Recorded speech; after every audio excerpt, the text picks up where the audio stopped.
It's a privilege to try to offer some perspective on COVID-19 and our return to campus here today.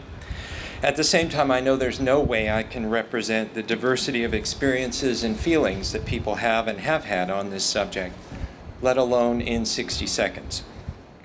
I'm reassured by my own personal experience from years of introducing these lectures that nobody finishes in under 60 seconds. So here goes. We were all children once, of course, and as children we may well have asked on some long journey with family or friends the old familiar question, are we there yet? Over this past summer, as the vaccination rate rose and the COVID infection rate fell in many places around the United States, there came a time, for me roughly in July, I think, when it seemed we at Penn truly were there. It looked as if campus this fall would be back to normal, full in-person classrooms with no masking and no COVID testing. And yet the journey continues, as is obvious from the masks you all are wearing in the crowd here today and the ongoing testing we are all doing. It was anticipated that the virus responsible for COVID-19 would continue to evolve after it emerged into the human population.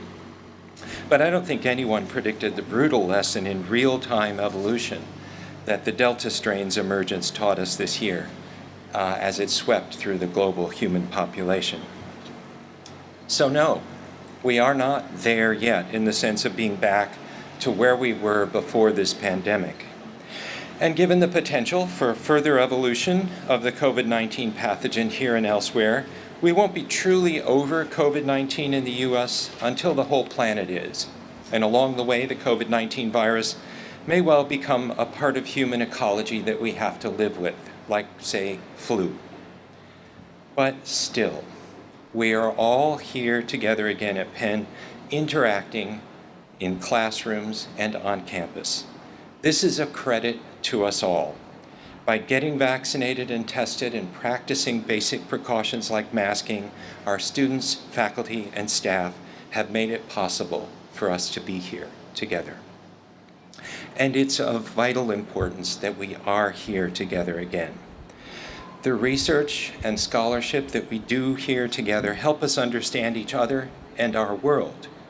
They bring hope in dealing with climate change, as we heard right here in last week's 1.5-minute lectures.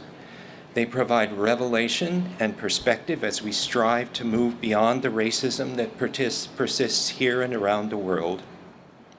And they give us the wherewithal to fight this pandemic and other threats to public health.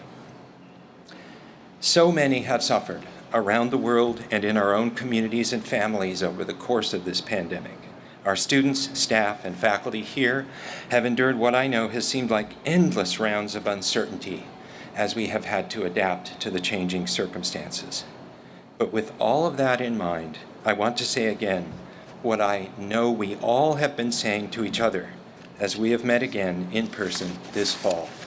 It's great to see you. Thank you.